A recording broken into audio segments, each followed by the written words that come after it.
پاشا صاحب، ظاہر ہے آج بھی پاکستان بار کونسل کی طرف سے اعتراض کیا گیا کہ 9 سینئر ترین ججز پر مشتمل بینچ بنایا جائے. اس کے علاوہ کہا گیا کہ رضاکارانہ طور پر الگ ہو جائیں. جسٹس مظاہر اکبر نقوی صاحب، آج جب سماعت ہوئی تو 3 ججز کے کچھ اعتراضات ہیں. سب سے پہلے جسٹس جمال بندوخیل نے جو سو موٹو پر اعتراضات اٹھائے ہیں وہ اپنی جگہ پر موجود ہیں، مگر سماعت کل ہونی ہے، پھر باقاعدہ سماعت پیر کو ہونی ہے. اگر یہ چیزیں جاری رہتی ہیں، سماعت ایسے چلتی ہے، تو کوئی اعتراض نہیں ہے آپ کو؟ نہیں، بات یہ ہے کہ اعتراض اپنی جگہ پہ موجود ہے.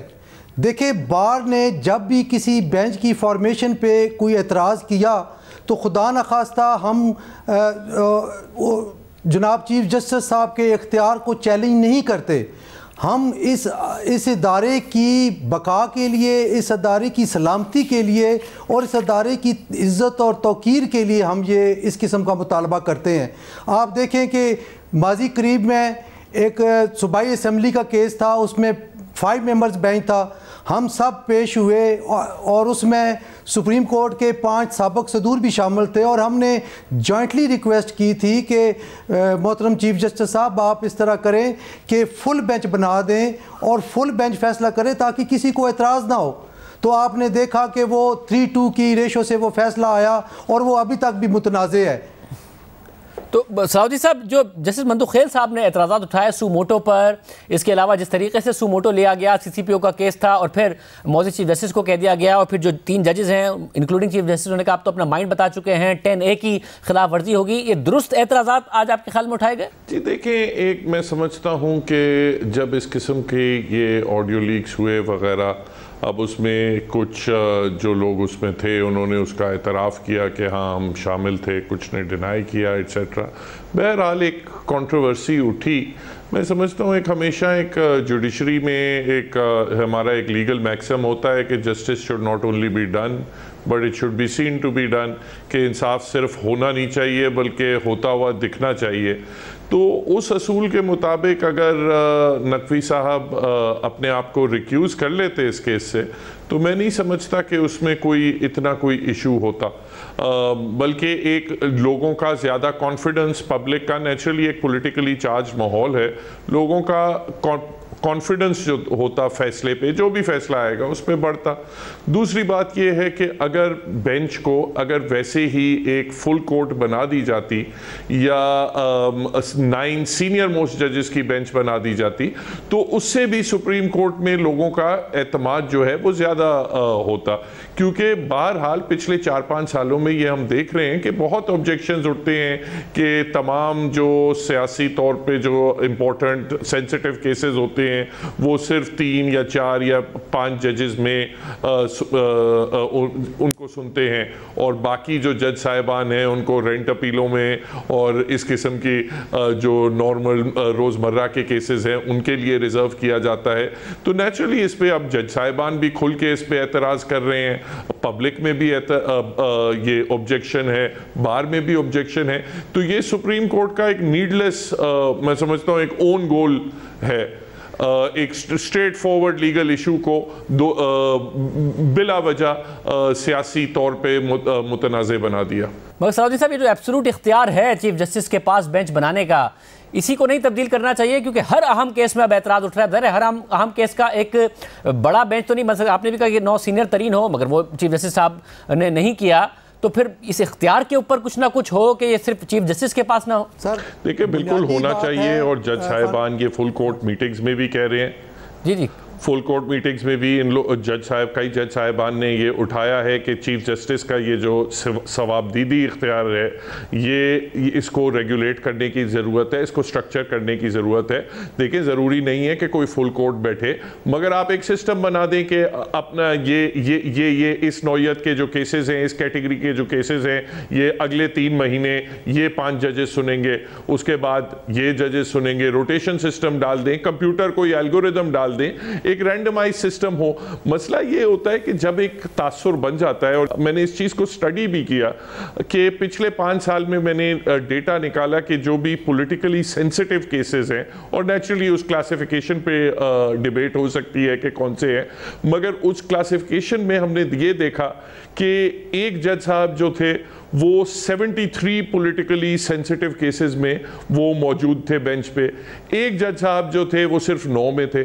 تو یہ جب اتنی سٹارک ڈسپیرٹی آ جاتی ہے تو پھر لوگ سوال اٹھانا شروع کر دیتے ہیں کہ ہمیشہ صرف یہ لوگ کیوں بیٹھ رہے ہیں. تو اس چیز کو حل کرنا کوئی مشکل کام نہیں ہے, مگر سیڈلی نیچرلی اس میں جب بھی آپ اپنے ثوابدیدی اختیارات کرٹیل کرتے ہیں, اسٹرکچر کرتے ہیں, تو آپ کی اوور آل پاور ڈیمینش ہوتی ہے, اور ہر چیف جسٹس اس چیز سے پھر اجتناب کرتا ہے. وہ چاہتے ہیں کہ ہمارے پاس یہ پاور مینٹین رہے. آپ کیا کہیے گا؟ آپ سمجھتے ہیں پاشا صاحب کہ یہ جو ایبسلیوٹ اختیار ہے چیف جسٹس کا, اس حوالے سے کچھ نہ کچھ کیا جائے کہ انہی کے پاس نہ ہو, کیونکہ یہ تو اب اتنا بڑا مسئلہ بن گیا ہے پاکستان میں, اور جو اعداد و شمار بتا رہے ہیں صلاح الدین صاحب, وہ ظاہر اس بات کی نشاندہی بھی کر رہے ہیں اور اعتراضات اٹھنے لگے ہیں اب تو. میں ایک فکرے میں اس بات کو مکمل کروں گا کہ کیسز کے لیے بینچز تشکیل نہیں دینے چاہیے. بینچ جو ہے وہ کیسز کے لیے ہونے چاہیے. اگر آپ کسی اسپیسیفک کیس کے لیے اسپیسیفک بینچ تشکیل دیں گے تو اس پہ انگلیاں اٹھیں گی, اور یہی جو ہے یہاں پہ الٹا کام چل رہا ہے. میں صلاح الدین بھائی کی بات کو آگے بڑھاؤں گا اور ان کی تائید کروں گا کہ بینچز آپ تشکیل دے دیں اور رینڈملی کیسز اس میں فکس ہوں. اب ایک سینئر پیونی جج قاضی فائز عیسیٰ صاحب کے پاس جب جو کیسز لگ رہے ہیں وہ یا تو پریمپشن میٹر لگ رہے ہیں یا وہ لگ رہے ہیں رینٹ میٹر, اور انتہائی سینسٹیو کانسٹیٹیوشنل میٹرز جو جن بینچز میں لگتے ہیں ان کا وہ حصہ نہیں ہوتے. نو ڈاؤٹ کہ چیف جسٹس صاحب کے پاس یہ اختیار ہے اور ہم اس کو یہاں بیٹھ کے چیلنج نہیں کر سکتے اور نہ ہی کرنا چاہیے, لیکن جو کیسز کی جو فکسیشن ہے وہ بینچز میں یا بینچز کی فکسیشن کیسز کے لیے ہونی چاہیے. یہ ایک بنیادی سوال ہے. اور صلاح الدین صاحب, یہ جو دوسرا اعتراض ہے اطہر من اللہ صاحب نے, جیسے اطہر من اللہ اور جیسے منصور علی شاہ نے اٹھایا, کہ یہ بھی دیکھا جائے کہ جو اسمبلی تحلیل کی گئی, کیا یہاں تک بھی اور یہ سوموٹو میں شامل کرنے کا اندیا بھی دیا آج چیف جسٹس نے, یہ معاملہ بھی دیکھا جا سکتا ہے کہ کس مقصد کے لیے اور کیوں اسمبلیاں تحلیل کی گئی, کیونکہ ظاہر آئین تو اختیار دیتا ہے چیف منسٹر کو, مگر کیا یہاں تک معاملہ جا سکتا ہے اور اس کو دیکھ سکتی ہے عدالت یا ریورس کر سکتی ہے؟ دیکھیں, میں تو سمجھتا ہوں عدالت کو بالکل اس بات کی جڑ تک پہنچنا چاہیے. آپ یہ جو ابھی کانسٹیٹیوشنل کرائسس کریٹ کیا ہوا ہے, یہ شروع اس لیے ہوا تھا کیونکہ سپریم کورٹ نے ایک فیصلہ دیا کہ ڈیفیکٹر کے ووٹ جو ہیں وہ نہیں گنے جائیں گے. پھر ان کے حکم کے اوپر پرویز الہی صاحب کو چیف منسٹر لگایا گیا. اس پہ 2 جج صاحبان نے کہا کہ یہ آپ آئین کی تشریح نہیں کر رہے, یہ آپ ری رائٹ کر رہے ہیں. 3 جج صاحبان جس میں چیف جسٹس صاحب اعجاز الحسن صاحب اور منیب اختر صاحب تھے, انہوں نے کہا کہ بے شک ہم ری رائٹ کر رہے ہوں گے, ماضی میں بھی ججز نے ری رائٹ کیا ہوا ہے آئین. تو اس فیصلے کے اوپر پھر یہ ایک نیا, جب آپ بیسکلی آپ کانسٹیٹیوشن کے ساتھ اس قسم کی لبرٹیز لیتے ہیں تو پھر ہر ایک فیصلے کے بعد ایک نیا کانسٹیٹیوشنل کرائسس پیدا ہوتا ہے. اس لیے بڑا ضروری ہے کہ یہ فل کورٹ اس میں تشکیل ہو جو کہ ان تمام ایشوز کا جائزہ لے کہ کہاں آئین کی غلط طریقے سے تشریح یا ری رائٹنگ ہوئی ہے, جس کی وجہ سے ہم یہ ایک کے بعد ایک کرائسس میں گزرتے جا رہے ہیں. آپ سمجھتے ہیں پاشا صاحب کہ جو اعتراض اٹھایا ہے جیسے اطہر من اللہ نے, جیسے منصور علی شاہ نے, وہ درست ہے, اس بات کو بھی دیکھا جانا چاہیے؟ بالکل. بات یہ ہے کہ آپ نے میڈیا پہ ہم نے دیکھا کہ جو وزیر اعلیٰ پنجاب تھے وہ خوش نہیں تھے تحلیل کرنے پہ, اور یہ بھی باتیں آتی رہیں کہ وہ سابق وزیر اعظم عمران خان صاحب کو قائل کرنے کی کوشش کرتے رہے کہ ابھی تک جو ہے وہ ابھی وقت نہیں ہے, ابھی تحلیل مت کریں.